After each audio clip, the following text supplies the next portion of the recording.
Graça e paz, pessoal, bom dia. Bom dia que o Galo já cantou. Que bom ter você por aqui em mais uma manhã. Todas as manhãs tem um devocional, uma reflexão aqui na Palavra de Deus. No máximo 10 minutinhos. Vai abençoar e edificar o meu e o seu dia. Amém? Hoje o nosso texto está começando o capítulo 2 do Evangelho de João, onde é o primeiro milagre no ministério de Jesus. Vamos lá?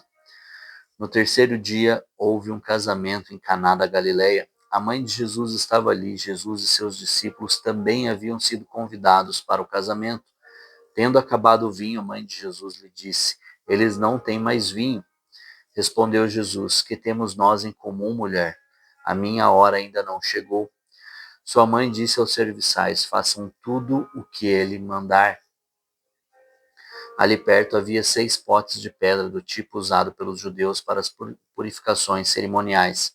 Em cada pote cabiam entre 80 e 120 litros. Disse Jesus aos serviçais: Encham os potes com água. E os encheram até a borda. Então lhe disse: Agora levem um pouco ao encarregado da festa. E assim fizeram, e o encarregado da festa provou a água que fora transformada em vinho, sem saber de onde este viera, embora o soubessem os serviçais que haviam tirado a água. Então chamou o noivo e disse: Todos servem primeiro o melhor vinho, e depois que os convidados já beberam bastante, o vinho inferior é servido, mas você guardou o melhor até agora. Este sinal milagroso em Caná da Galileia foi o primeiro que Jesus realizou. Revelou assim a sua glória e os seus discípulos creram nele. Amém. Então nós temos o primeiro discípulo, o primeiro milagre do ministério de Jesus aqui, e é realizado no casamento. E é muito interessante isso, porque o primeiro milagre dele se inicia no casamento, e quando ele voltar para buscar a sua igreja, a sua noiva, é representado como um casamento também nas escrituras. E eu acredito que o Senhor se alegra muito num matrimônio, num casamento sadio, e ele abençoa muito. São diversos testemunhos que eu já ouvi sobre casamentos, sobre o que o Senhor faz de milagres em casamentos, para a realização de casamentos. Então, é algo que eu acredito que o Senhor se alegra muito. Mas aqui nós temos algumas situações. Então, havia acabado o vinho e sua mãe chama Jesus porque ela sabia o que ele carregava, ela sabia quem ele era, e com a preocupação, a vergonha que os noivos e os pais passariam por não ter vinho suficiente para suprir a necessidade de todos os convidados ali, de suportar a festa. Então ela clama a Jesus ali, faz alguma coisa, e Jesus ele faz o milagre, mas ele pede que os serviçais façam algo ali, que preparem, tragam a água para ele. Ele poderia muito bem fazer aparecer o vinho ali, mas precisa transformar Jesus. Jesus, ele quer sempre transformar, ele não quer nos dar algo pronto. Ele quer que nós façamos a nossa parte, ele quer que nós façamos como eles ali, que foram lá, buscaram as talhas e encheram de água para ele fazer o milagre. Então, muitas vezes nós estamos esperando Jesus, estamos clamando que Jesus faça algo, mas nós muitas vezes estamos parados sem fazer aquilo que nós devemos fazer, aquilo que nós precisamos fazer para Jesus completar. Não que ele precise que nós façamos, mas nós precisamos que nós façamos a nossa parte para ele fazer o milagre, para que nós passemos por esse processo, porque nós precisamos ter essa transformação de mente.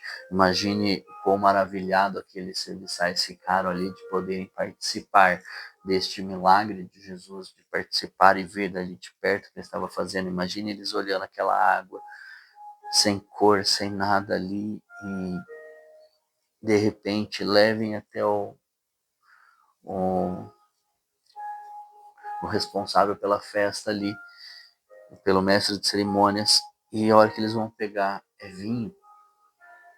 Imagine o quão maravilhados eles ficaram ali. E ao irem embora, depois ficaram, nós participamos de tudo isso, nós trouxemos a água para que ele ficasse. Então, Jesus não só fez o milagre, mas ele impactou aquelas vidas que estavam ali, assim como os seus discípulos foram muito impactados também, porque eles já ouviam da sabedoria de Jesus, já haviam visto palavras de conhecimento, palavras de sabedoria que o Senhor tinha entregue a ele, assim como nós vimos ontem sobre Natanael. Mas aqui temos o primeiro milagre, primeira evidência assim palpável de, de milagre do Senhor. E aí eles puderam participar de tudo isso também, porque eles também estavam na festa. O texto diz que Jesus e seus discípulos haviam sido convidados. Então, eles estavam todos ali, presenciaram tudo isso, e isso alimentou a sua fé, como diz o final do texto aqui, seus discípulos creram nele. Então, todos os milagres que Jesus faz tem algo acontecendo além do milagre em si. Então, um milagre, algo que Jesus faz, não vem por fazer, ele é intencional em tudo que ele faz, e isso transforma alguém, alguma coisa, transforma a mente de alguém. Então, nós temos que buscar esse entendimento no Senhor, que ele vai fazer, mas nós temos alguma parte, nós temos que fazer algo também, ou ir até Jesus. Nós veremos outros milagres aqui mais para frente, outras curas, e que as pessoas fazem algo, vão até Jesus, buscam Jesus, levam outras pessoas a Jesus para que sejam curados, como os 4 amigos que levam aquele que não podia andar. E então Jesus, ele aguarda que nós façamos, né? Nós precisamos manifestar a nossa fé em buscar e apresentar a ele a nossa água, como os serviçais aqui levaram água para ele.